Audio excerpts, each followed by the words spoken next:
Hello and welcome to the Daily Mill for Monday, the 12th of August 2024. Today's Millwall news, we're going to start off with an exclusive from the South London Press, a bit of transfer news that broke this evening. So it's about 8 o'clock. You might have missed this if you've tucked the kids into bed and etc, etc, etc. Millwall interested in deal for Middlesbrough striker Josh Coburn. Yes, exclusive from the South London Press. Millwall are interested in Middlesbrough striker Josh Coburn. The South London Press understands that the Lions are one of a number of Championship clubs that are monitoring the big frontman situation on Teesside. The 21-year-old has scored 11 goals in 53 appearances for Borough. He was used as an 86-minute substitute in the 1-0 win over Swansea on the opening day of the current campaign. Injuries disrupted the second half of the last campaign for Coburn, who banged in 10 goals in 35 League One appearances for Bristol Rovers in the 22-23 season. So not the season just gone, the season before he was on loan in League One. He had a minor procedure to try and correct a groin issue in December, but then needed his game time managed after that. Coburn scored 5 goals in 21 Championship matches last season, but did not feature after early February. Borough boss Michael Carrick, speaking about Coburn at the end of May, said, "Or for Josh, for any player, next season is a big season. Sometimes you're coming off the back of a season when everything is going easy and you're flying, and other times things, haven't gone so well, and that might not be totally in your control. But for Josh, he's a young player. He's still developing physically. He's an incredible athlete, and what he's capable of doing. But he's still kind of finding his body and getting rid of niggles, and he's got plenty of time on his side, so there's no much rush for that. And he just needs to keep doing things right to give himself the best chance, which I can't fault him for." So obviously Michael Carrick from the North East. I don't know if you plugged that up from the accent. Mill head coach Neil Harris has talked more than once in pre-season about adding to his offensive options. Coburn would add a physicality that the Lions squad lacks. Indeed.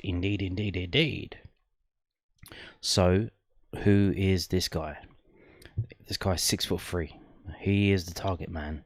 He seems to be plan B off the bench for us, especially if we're playing one up front. At the start of games, obviously we play one up front, 2 wide, and 1 behind. So this is from fbref.com. We go down, we scroll down, we see that. Well, no, we're going to ignore that. I don't want to show you that. I'm going to show you this. This is his career. Yeah, this is it. So he started at Sunderland as a junior, got let go, and then went to Middlesbrough, and he's played for 2 clubs in his career, Middlesbrough and Bristol Rovers. So he went out on loan, not last year, the year before. That was so he went into League One, did quite well, and did okay. So obviously this is a bit jumbled up. It's very hard to see. So if we go down to the bottom and we go, obviously he's had 5 seasons in the Championship. He's still only 21. He's going to be 22 in December. So that's not a lot. That's quite a lot of experience for such a young man to have. Now, having said that, we can see it's all added up. He's only played. He's played in 45 different games. He started 14 in the Championship. He's played 1,563 minutes and got himself 10 goals. Okay, so if we scroll over here to the other side, you can't see it, but that 0.58. That is goal. All of this stuff over here, where it's 0.00, that's per 90 minutes. Because obviously in this day and age, it's not about starts and goals and assists. It's because people start a game, they play about 60 minutes, they come off. So the new stat now is per 90 minutes. So in the Championship, he scores 1 goal every 2 games. He scored for every 90 minutes. So for every full game of football in the Championship, he scores half a goal. Just 1 every 2 games, which is interesting. But that's because he's often come off the bench as a second option, a target man, to score goals. So it's a specialised role. If we go and look at the bottom one there, League One. So when he went out on to League One on loan, 35 games he was involved in, started 27, 2,301 minutes. So that's a hell of a lot more minutes So he's played 800 more minutes in one season of football in League One than he did in 5 seasons at the Championship. So he got tested a lot. But if you look, he still only scored 10 goals. So he's played a lot more minutes, but obviously starting games. So being a starter has yielded the same amount of goals as him coming off of the bench in the Championship. Only 10. And if we go over, we can see that drops down to a goal every 3 games when he's a starter in League One. So an easier league to some extent. But because he's played more minutes, the average goes down to 0.39. So I would say, as an option off the bench for Millwall in the Championship, not bad. Not bad now. The reason why he's being made available is that Middlesbrough are looking to sign a player called Tommy Conway. So that means that Josh Coburn, I think they're trying to get him out on loan. Because obviously, and a loan in the Championship, because obviously he's been on loan in League One. So now, obviously, we live in a world where clubs in the same league can loan players out, and that's what they're looking to do. And obviously, it's pretty telling that Middlesbrough probably will allow that to happen, because they don't see us as a threat to them. They're obviously trying to get promoted from this league, and we're trying to just stay in it, in what seems to be a really hard relegation fight this season. So there you go. Interesting little player. Not too many assists either in his career, which is kind of weird for a target man. You'd think he would be winning a few aerial duels and assisting people and stuff, but doesn't seem to be the case. Not many, only 3 assists in his career. None. He didn't get any assists in League One, which is weird, but what can you do? Now, if we move on to this from WhoScored.com, we get a better look, a more clearer look. There's less numbers, so it's easier to see, and we can see.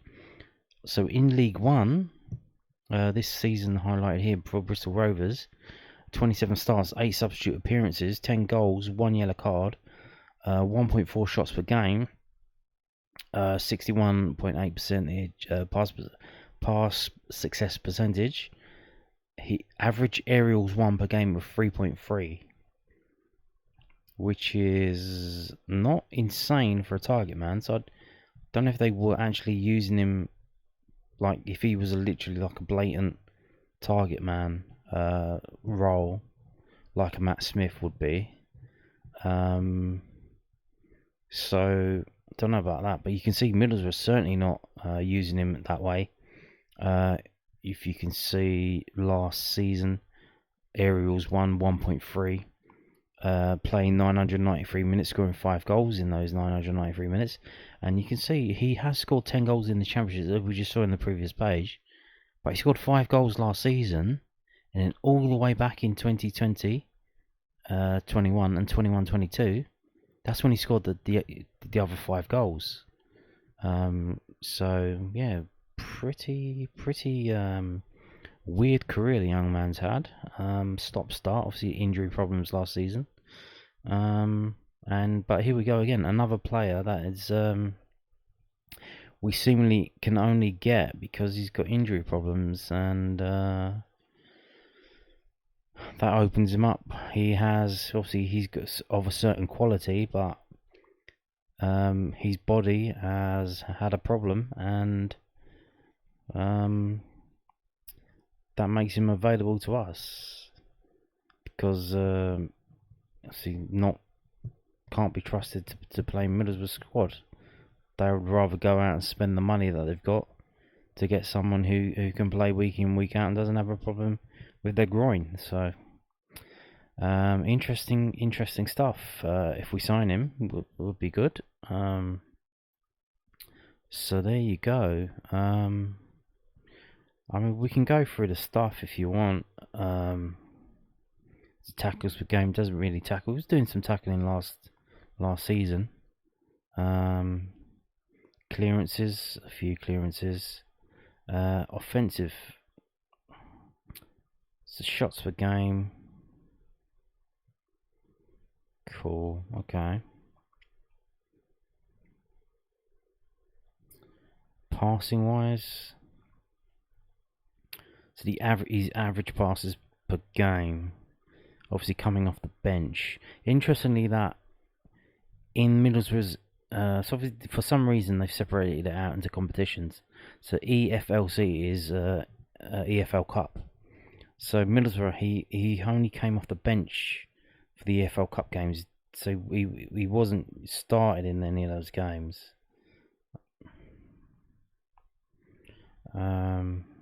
Cool. Okay, so there you go. So Josh Coburn, player that we've been linked with by the South on the Press exclusive, and again, seeing on social media, a lot of the Middlesbrough fans are rubbing their hands with glee and don't rate him at all. They want him to go. So that will be an interesting one to watch. Now, moving on to some more stuff from after the Watford game, we've got this, which is some pictures from the memorial board before the game. If you didn't see it, so Millwall Football Club remembered Matija Sarkic at the Den last weekend. Before the Lions took on Watford on the opening day of the 24-25 Sky Bet Championship, the club honoured the life of a goalkeeper with a tribute video, which can be seen below. A wreath and a minute's applause as the Sarkic family joined pitchside. A gallery of images from Saturday can be seen below. And the Lions would like to thank Watford FC for its cooperation with the tributes. So James Berylson there, you can see, talking to Billy Mitchell.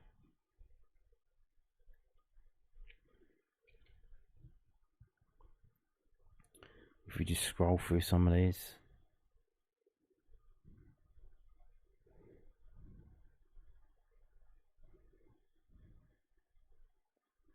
There's a family there.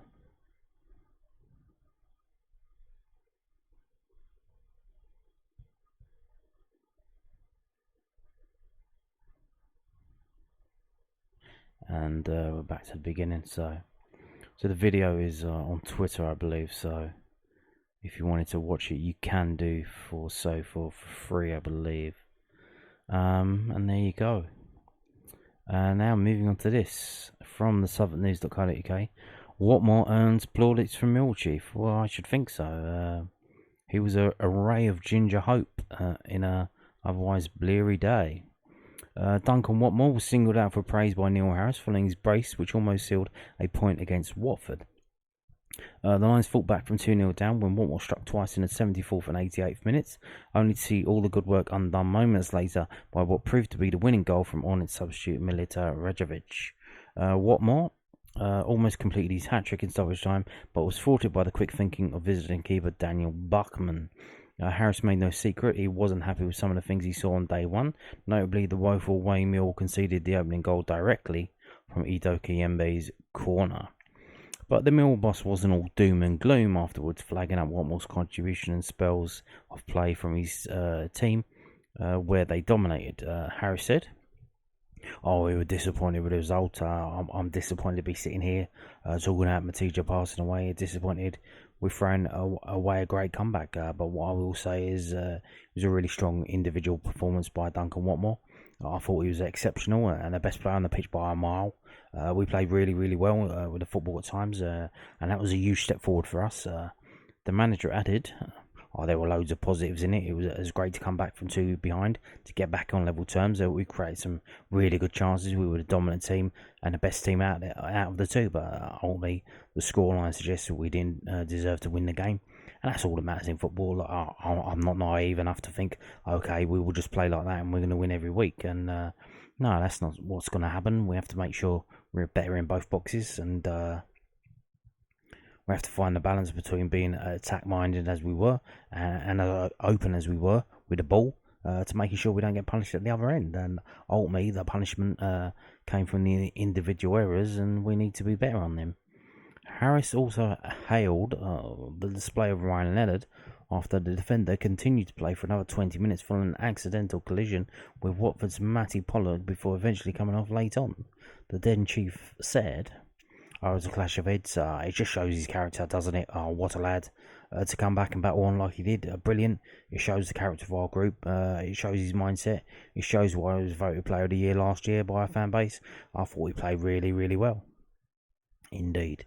But not as good as Duncan Watmore.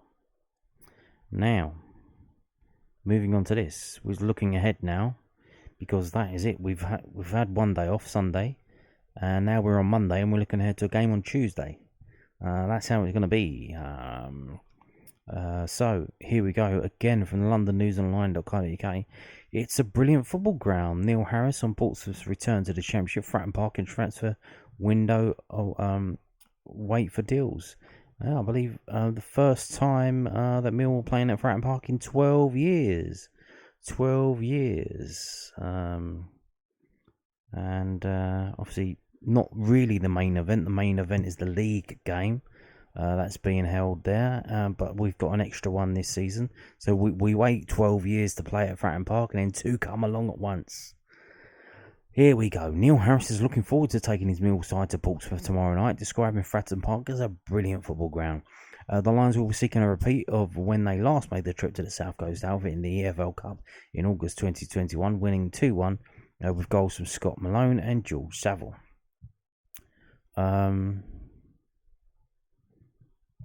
Wasn't that out of 10? I'm not sure. I think that was out of 10. Millwall will also head there in the Championship for the first time since April 2012. Yet again, that was a victory with Tottenham loanee Harry Kane scoring a 37th minute winner. Oh, it's a brilliant football ground, Harris told the South London Press. Oh, it's a football club that belongs in a Championship for sure. It has a strong heritage, pedigree and history, and a football club, and I've been fortunate to play at Portsmouth many times and manage there in great atmospheres with big crowds. It's a game I'm sure our fans will enjoy travelling to. It's not a long distance. It's good to have Portsmouth back in the Championship, and they did extremely well to win League One last season. I think they'll be a strong outfit in the Championship. There'll be some opportunities for some players that were very close to the starting 11 on Saturday, and that might feel a little hard done by not starting a game. Naturally, they will come into the team for an opportunity to impress. Then we might have to think about looking after one or two before going to Bristol. It is a cup of competition, and we're playing a tough opponent at Pompey. I'm massively respectful to the competition, the opponent and the fans who are going to travel, but also our priority has to be the league on Saturday and bounce it back immediately at Bristol City. An opportunity for players for sure, but there won't be wholesale changes because we just don't have the strength and depth to be able to do that at a football club at the moment. Millwall's most recent addition in the transfer window was nearly a month ago, July the 18th, when they re-signed centre-back Sean Hudson. I was very honest in my appraisal in terms of where we're at as a squad after the game on Saturday, said Harris. We know as a football club we need to add and are looking to add. From a manager's perspective, I want as many options as I possibly can within the squad to be able to adjust, adapt and tinker with the team and rotate. But I understand deals aren't always easy to do. I'm mindful of that. We've got until August 31st, and I obviously don't want us to wait until August 31st because we've got some really important games before that. Indeed. So changes, but not wholesale changes, but then we need to give players a chance. Yeah. And here we go again. This might be the same piece actually. I didn't read this before going live. Millwall manager ready to make changes for the Pompey game. Is the quote the same? No, it's not. Okay, we'll read this then. So obviously this is from the Southern News. Neil Harris admits this weekend's Championship fixture at Bristol City takes priority over tomorrow's League Cup tie against Portsmouth. The Lions travel to the South Coast on Tuesday evening for their second game of 3 in the space of 7 days, having commenced the campaign with a 3-2 home defeat to Watford. Injuries and the continued suspension of Japhet Tanganga means Harris doesn't have much room for manoeuvre in terms of who he can and can't leave out of Fratton Park, with Ryan Leonard also coming off with a head injury at the weekend. But despite the current shortage of personnel at his disposal, the Den manager will still look to tinker the starting 11 with one eye firmly on the upcoming league trip to Ashton Gate, Harris said. the most important game is next Saturday at Bristol. So yes, we need to make changes. Obviously, we are very limited in our changes because we're very limited in our squad, and there's a huge frustration for everybody at the moment. We'll have to assess at Calmont Road who's fit and who's not, and certainly someone like Ryan Leonard to see where he's at. There are some experienced and aging players that will struggle to play again on Tuesday, and that's the nature of the beast, and I understand that, but obviously we're very limited in our options. It's important that we don't lose any more players to injury, but also making sure we're competitive and do the competition justice and the travelling fans on Tuesday. It won't just be 11 changes like most teams will make. Obviously, we're not in that position, and we will probably make less changes than any other football club in the country, but that's where we are at the moment. Harris dropped a big hint. One man likely to feature in the starting lineup at Pompey is Aiden OBrien after an impressive display by the winger as a substitute against Watford. I thought he done well when he came on, said the manager. His best football in the Millwall shirt has been impacting from the bench at a young age. I thought he came on and made a really good impact. And yes, certainly Aiden is one that comes into the thinking for Tuesday night. Indeed. Like I said in the previous video that not many people have watched, I want to see the other goalkeeper in. I want to see how bad he is. And if he's not that bad, then you need to make a decision on the Bristol City game, who gets a start. So the Robert's in at least, and he's talking about Ryan Leonard having his head beaten up. So does Danny McNamara come back in, and can Sean Hutchinson do 3 games in a week? If he can't, Wes Harding's coming in. Can Joe Bryan do another game? If not, then who goes there? Murray Wallace? I don't know. So in terms of going forward, obviously Duncan Watmore surprised he played the 90 minutes against Watford. Does he go to the bench and then someone else comes in? But who? I don't know, but we'll see. We will see. Obviously, if Aiden OBrien starts and then maybe Watmore goes in the middle, he comes off. Maybe Honeyman goes in the middle and Watmore comes off the bench. I don't know, but certainly, a few things I want to see. I've said this yesterday. Roberts in goal, and I don't want to see Tom Bradshaw starting. I want to see someone else, whether that's Langstaff or Nisbet. Please do not start Tom Bradshaw again. And Aiden OBrien to start. Other than that, I'm not really bothered. And it'll be interesting to see how the game is managed, because obviously with the limited squad, and obviously being a game against a team that won League One last year, just started their League Championship campaign away at Ellen Road and getting a 3-3 draw.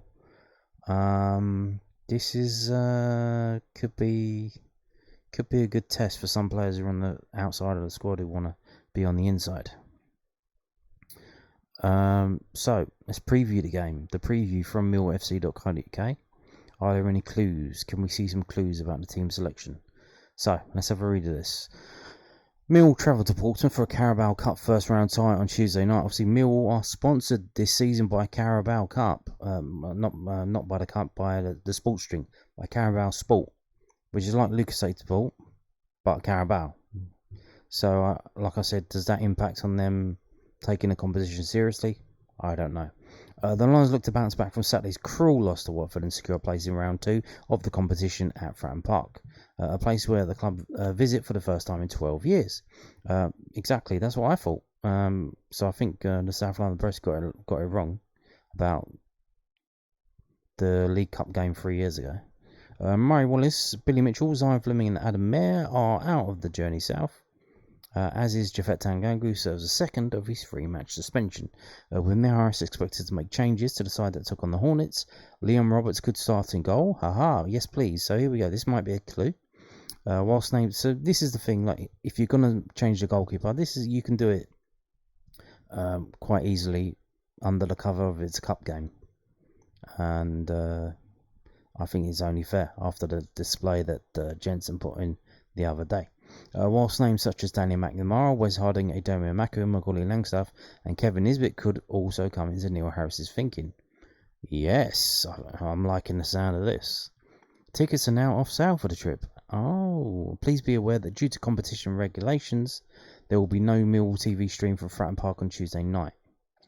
In what way? Well, not even for international people. Why's that? Is that right? Is that correct? So if you're abroad, how do you watch it? You can't watch it. You have to listen. Oh dear, that's awful news for you guys. That is awful. Obviously, it is. If you're in the UK and Ireland, I believe it's on Sky Sports Plus. All of the cup games are on Sky Sports Plus. If the fixture is level after 90 minutes, then the tie will go straight to a penalty shootout. Now, here's the thing. How about the other goalkeeper goes in goal, keeps a clean sheet, 0-0, or maybe 1-1, goes to penalties, plays an absolute blinder. Then what do we do for the league game at Bristol City? What do you do? If you've got a goalkeeper that can save point-blank saves from the penalty spot, and he saves a few penalties, ooh. And then there's some kind of thing about texting if you see someone hate. Obviously, that's all the rage these days, about grassing people up. In the lead up to the game, here from Harrison, Duncan, Watmore, yeah, we're not going to do that. So there you go. That's the official preview from the club. Now, this is the historical record, 11v11.com, from between Portsmouth and Millwall, and I've sorted it for Portsmouth game and Millwall games. And indeed, it says here that the Millwall-Portsmouth League Cup game, which is the only time we played them in the League Cup. So that's interesting as well. Within the space of 3 years, we played them twice in the first round of the League Cup. What's that all about? We beat them 2-1. But if we go up and see, if you are a long-suffering Millwall fan, Fratton Park must be... it must have been quite the thing to go to over the years. Just looking at this, it seems we had a horrible spell, which was only broken in 1995 when we went down there and won 1-0. So on the 3rd of April 1971, we won 2-0, and that was the last win until 1995. After 1, 2, 3, 4, 5, 6, 7, 8, 9, 10, 11, 12, 13, 14, 15, 16, 17 games. So 17 games against Portsmouth, 17 trips to Fratton Park without seeing a win as a Millwall fan.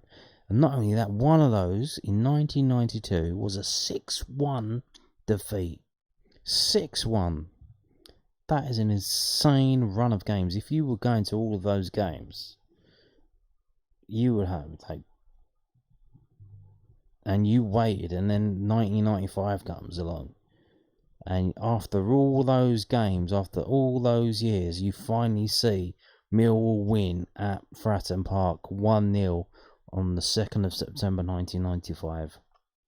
Fantastic. That's what it's about, isn't it? That's what football's about. But then after that, the 2002, 2 games in a row. I think is that the Paul Merson era? I think it was, wasn't it? I can check, because didn't we lose 5-0 at the den to them? Yeah, it was that season, yeah. So that was the Paul Merson era. The Harry Redknapp era when they came down. And were pretty good. And we lost 3-0 to them and 1-0. And then after that, obviously they've fallen on the hard times recently. They've been down in League One, they've just come up. But before they went down to League One, we played them on Boxing Day 2010, 1-1 draw. And 10th of April 2012, a 1-0 win. So obviously they've been down a while and just come back up. Which way is it going to go? Obviously, the first time that we played in the League Cup at Fratton Park, we have played in the FA Cup there. That was a 1-1 draw. The Anglo-Italian Cup, that was a 1-1 draw. Any more cup games? Full Members Cup, that was a 3-2 defeat. Okay. So, yeah, you can see it's not a game that we've had a massive streak without winning. And that's been punctured here and there with a few wins. 1923, 1966, 1970, 1971. So hang on, that's not many times we've won. 1, 2, 3, 4, 5, 6. We've only won 6 times at Fratton Park. And you can see all the games here. From this one upwards, it's only 6 wins. That's not a lot of wins, is it? That's not a lot at all. So yeah, again, but you and I know that if we lose this game, it's going to be, especially depending on the nature that we lose it, the knives are going to be coming out for the players and for Neil Harris. Even though it's a game we lose all the time. So let's move on to the preview. Obviously, it's a League Cup game, so we're not getting a lot of previews about this. They only care about the league. This is from sportsmole.co.uk. Ben Sully, they do care about it. They have done a preview. It's quite extensive. I don't know if it's AI or what, but they have bothered to do a preview. So fair play to them. Two Championship sides will face off in Tuesday's EFL Cup clash between Portsmouth and Millwall at Fratton Park. Pompey heads into the first round fixture off the back of an entertaining draw in their league opener against Leeds United, while Millwall began their Championship campaign with a narrow defeat to Watford. After winning the League One title last season, Pompey made an exciting start to their first Championship campaign since 2011-2012. John Mousinho's side fell behind in the 10th minute of Saturday's away clash Leeds United before they come back to get a slender lead at the interval. Although they conceded in the first minute of the second half, Portsmouth looked set to claim a dramatic victory when they had a 92nd minute penalty, only to see an effort cancelled out by a Leeds United equaliser. So they were close to winning that game. Despite missing out on all 3 points, Pompey would have been satisfied with the draw in their tricky opener, giving them a platform to build on in their next league game against recently relegated Luton Town, who I think lost today, did they not? I know they were 2-0 down. I didn't keep up with it after that. Just pulling it up on my phone. They lost 4-1, Luton Town. Yeah. However, before they can prepare for a home meeting with the Hatters, Portsmouth will attempt to reach the second round of the EFL Cup for the 3rd season in a row. Ring-a-ding-ding, that's an alarm bell. So they take it seriously every season. They've won the first round tie 3 years in a row. Two years in a row. They want this to be their 3rd. Incidentally, Pompey's most recent first round exit took place in their previous meeting with Millwall in August. It's like a movie script. So the last time they got knocked out in the first round was when Millwall knocked them out in a narrow 2-1 defeat at the Den in 2021. Okay, here we go. So it's revenge time. Revenge. Vendetta. After finishing the 23-24 campaign with 5 consecutive victories, Millwall would have been hoping to pick up from where they left off when they played host to Watford on Saturday. Unfortunately for the Lions, they fell to a dramatic 3-2 loss at the Den despite mounting an impressive fight back from 2 goals down.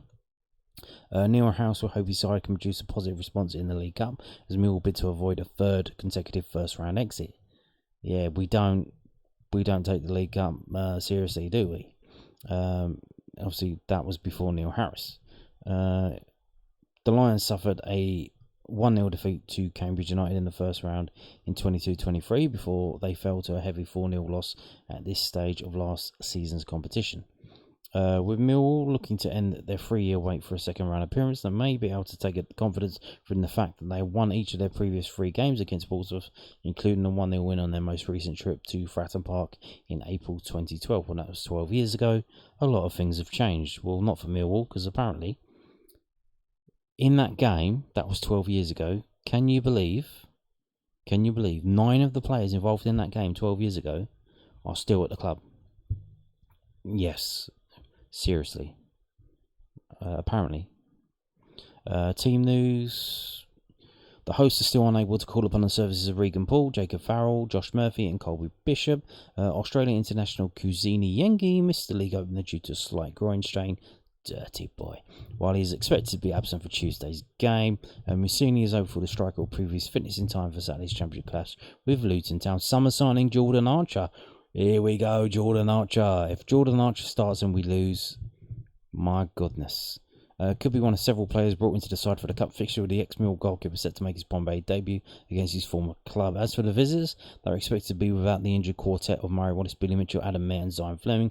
Defender Fratton is set to serve the second game of a 3-match suspension after being sent off in the final game of the 23-24 campaign. Harris is likely to rotate his side for the EFL Cup clash, with Liam Roberts, Wes Harding, Danny McNamara, Aiden OBrien and Macaulay Langstaff all in contention to start the first round fixture. So there you go. And they've got possible lineups.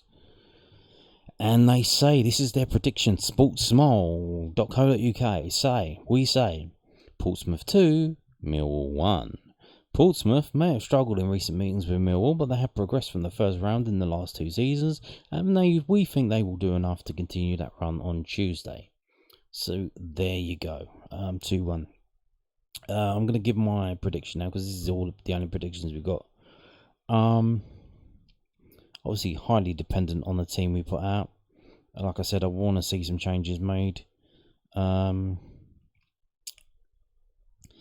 obviously got an under-21 game the same day, so it'd be interesting to see who plays in that, and if any of them will be with the first team squad or not. Will we put out the full 7 subs? But on the face of it, from what I've seen, with the changes that we expect, Roberts, McNamara, maybe Harding, certainly Tom Bradshaw not starting, maybe Amaku starting. I'm probably going to go with a 1-1. I'll go with a storybook. I think it'd be 1-1 and then penalties, with the goalkeeper doing the well to stake his claim. So 1-1 draw after 90 minutes with Millwall to go through on penalties. How about that? And then that means as well, in terms of winning games, so obviously that we don't have to win the game to go through. It's a cup game. We can draw the game. We've got a lot of draws here at Fratton Park. Loads of draws. The Boxing Day 2010, 1994, and they're all 1-1 draws. The Anglo-Italian Cup, the Anglo-Italian Cup was a 1-1. The FA Cup in 1981, that was a 1-1. So I'm going to go with 1-1, Mill to win on penalties. Have that.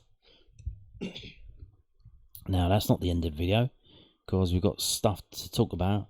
Now, the Loanwatch feature is not the Loanwatch feature, it's the Kamarl Grant feature. Kamarl Grant watch, because he's the only player we got out on loan. Obviously, for first team squad is Finn, so we can't let any of the youngsters go out on loan.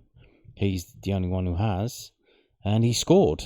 Can you believe it? He scored in Bromley's first game ever in the Football League.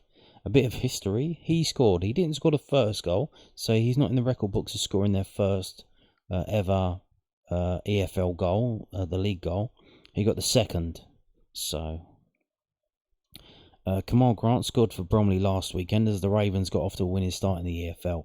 The Millwall lonely backed up Michael Chigg's opener at the Harrogate Town to record a 2-0 win in the club's first ever Football League fixture. Andy Woodman's outfit are next in the Carabao Cup action against AFC Wimbledon on Tuesday night. Obviously Sky Plus, all of these games, every single game in the league was available. I started watching this because I have Sky Plus, I'm not bragging, but I'm watching it and I'm thinking, it's not a very exciting game in the first half, and I think to myself, why the fuck am I watching this game? Why am I watching this? What am I doing? I don't need to watch all these games just because I want me to. So, and that was on a Saturday night, and I decided, you know what, fuck it, I'll just turn it off and do something better with my life. So, yeah, I missed it, but I did see the highlights. It was a decent goal, and he had another chance that he could have scored as well. So there you go. Good stuff to see. Now, 2 games tomorrow, under 21 game as well. They haven't moved it in terms of, because obviously a lot of are under 21 to the first team squad, which is, so is this going to be a young team? Is it going to be an under 18 squad? Because they did start their league campaign, so they have started their league campaign, the under 18s. They lost to Sheffield United 2-0 on Saturday, and we've now got the under 21s here kicking off their season. It's at the Den, so you can go. Millwall under 21s 24-25 professional development league campaign begins at home to Burnley on Tuesday afternoon, a kick-off at 2 p.m. The Lions, who are the reigning South Division champions, take on the Clarets at the Den in their attempts to get their quest for a third successive league title off to the perfect start. Tickets for the match will be on sale at the ticket office only on the day. Full details can be found at this link. Alternatively, if you cannot make it to the SC16, watch the game on Millwall TV via the line stream, which will be free to Millwall TV Plus subscribers. So if you are subscribed to Millwall TV Plus, which is the one that costs you £50 a year, that auto-renewed, so maybe if you had it last year and you didn't cancel it, you've got it again this season without lifting a finger. Check your bank balances. Thank me later. So you can watch it for free. If you don't, it's going to cost you £2.50, which they don't mention here. For some reason, but they do mention later. So they don't mention that, but they do mention it here. So here we go. So they're bragging about showing it to you for free if you're a Millwall TV Plus subscriber. So watch Millwall under-21s take on Burnley for free. Your Millwall TV Plus subscribers can watch the Lions under-21s Professional League opening day clash with Burnley for free. Kevin Nugent's side meet the Clarets at the Den on Tuesday the 13th of August, kick-off at 2 p.m. Those unable to make it to SC16 able to watch the action on Millwall TV. The one camera feed will not feature replays or live commentary on this occasion. So it's basically your bog standard fixed camera from the gantry on the halfway line. But supporters who are not Millwall TV Plus subscribers can purchase the stream for £2.50 from the link below. Please do not purchase this stream if you are already subscribed to Millwall TV Plus. Okay, but what's the deal with the bags? Obviously this is under 21 game that you generally get a crowd between probably 100 and 200 people. So what's the deal with the bags? Can you take bags in for this or not? Do you have to pay £6 for a steward to sit in a metal box with your bag? That would be more than the ticket for the game would cost. I think the game would cost £5. So can you take your bag in or not? Obviously, a lot of these type of games attract a lot of ground hoppers and stuff, and others who have plastic bags, and they come with bags or stuff, and they want to see a game of football and then go somewhere else afterwards. So can you bring a bag in or not? Obviously, in the video I mentioned the other day, that's tagged on my channel on YouTube, the law, which isn't even in yet, it's just a proposal, but the law is regarding venues that have 100 plus have one set of rules, and then venues that have 800 plus have a different set of rules. So, and obviously, it is possible to sell 800 tickets for this. Is it likely? No, very highly unlikely. So they could just cap the tickets to 700, and then they would have to follow a different set of rules than first team matches in terms of the bag situation, which everyone is annoyed and pissed off about. So we'll see about that. Now, tickets for the game on the last day of the season are on sale now. So Millwall welcome Sheffield Wednesday to the Den in Sky Bet Championship on Saturday the 31st of August, kick-off 3 p.m, so the day before the window closes, and tickets are now on general sale. The game is a category B match. Ticket prices will increase by £3 on match days. Tickets in blocks 27, 28, 29, 30 will be available to anyone who has an account on the ticket system only. No general sales within this area. Okay. And there's a load of other stuff. I'm still not going to bother reading all that. So there you go. Now, moving on to this. Former players moving on. We're going to finish with this. Not this one, but the next one. This is the penultimate. Aiden OBrien. He has a new club. This is from extratime.com. It's an Irish website about Irish soccer, football. Former Mill striker Aiden OBrien joined Shelbourne, so it's good to see it. Good to see that. Good to hear that. Over the summer, Aiden OBrien very publicly vocal about his efforts to find another club. He was struggling a bit. So much so that he did a few interviews on the television. He's working with the PFA and believe he even played in a PFA game. So obviously we've seen during the summer a lot of trialists come in and play in games. The PFA put on a game that was just trialists, a PFA 11 of all players that hadn't found a club, and they played in a friendly so that they could get some exposure. And that seems to have paid off for Aiden OBrien, who's joined Shelbourne. Interestingly, so Shelbourne knocked out of the Conference League last week by FC Zurich. Interesting that I guess that probably had some kind of effect on what their budget would be going forward. And then they decided to sign Aiden OBrien. So Shelbourne have confirmed the signing of forward Aiden OBrien. The 30-year-old forward joins the Reds on a multi-year contract, so at least 2 years, after a long career in the English Football League. OBrien most recently played for Shrewsbury Town and has stints at clubs such as Portsmouth, Sunderland and Millwall. Over his time in England, OBrien amassed 188 league appearances and netted 68 goals. Born in Islington, London, OBrien started his professional journey with Millwall, where he spent 9 years and made over 200 appearances before departing in 2020. His career also included brief periods at Gillingham and Sutton on loan. The forward has earned 5 caps for the Republic of Ireland at senior level, scoring his first international goal against Poland in 2018, which was later recognised as the FAI International Goal of the Year. Expressing his enthusiasm for the move, OBrien stated, I'm pleased to join Shelbourne and embark on this new adventure. This decision was largely supported by the excellent staff and manager. I've heard such good things about the team and I can't wait to be a part of it. Moving to Dublin was a big decision. My grandmother was born here. It feels like the right decision for me and where I am in my career. Shelbourne manager Damien Duff, emphasised the significance of the signing, saying, important moment, important signing, exciting times, exciting player.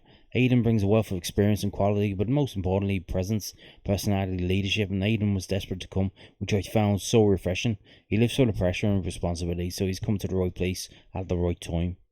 Indeed, you can see, obviously the Irish League is a summer league, which probably explains why it's a multi. I guess it's to see the rest of this season out, and then next season as well, because they're at the top of the league. The league table is on the right hand side, so they're top of the league. It's a summer league. It's been going, I think, since February. So obviously they're battling out with Londonderry City for the title. So hopefully that pushes them over the line, and then Aiden OBrien can be a champion. Is that the first thing he's won in his career? Would be good. And obviously this as well from Yahoo Sports via the Daily Cannon. Arsenal agree £3.5 million sale with sell-on clause included for Brooke, Norton-Cuffy. That's how much he is going to cost. So that's what they cost, these Premier League youngsters. Way out of our range. Well, not really, like 3 times out of our range. Brooke, Norton-Cuffy is set to join Genoa in a permanent transfer, with details of the deal emerging, including add-ons and a sell-on clause. Gianluca Di Marzio reported on Monday morning that Genoa have agreed a permanent deal for the signing of Academy 20-year-old Brooke, Norton-Cuffy from Arsenal. Fabrizio Romano added that Arsenal will receive €2 million, fixed fee for the deal, plus add-ons, with medical booked in for later this week. Nizar Kinsella of BBC Sport then reported that the total fee, including add-ons, is $3.5 million, adding that there's also a sell-on clause in the deal. In summary, Arsenal will get £1.7 million up front for the transfer, with a possible further £1.8 million to come if Norton-Cuffy hits his add-on targets with Genoa. If they then sell him later, Arsenal will take a share of the profits. Norton-Cuffy spent last season on loan with Millwall in the Championship, playing 40 times, scoring 2 goals and providing 4 assists. The defender was consistently in the Millwall starting lineup for the first half of the season, but he was generally used as a substitute from February onwards. After his return from Millwall, Norton-Cuffy held back from participation with Arsenal in pre-season as he looked to secure a transfer elsewhere. Assuming all goes well with the medical, that deal should now be done this week. So there you go. Brooke Norton-Cuffy off to Italy. Good luck to him. And there you go. And on that note, thank you for watching, and goodbye.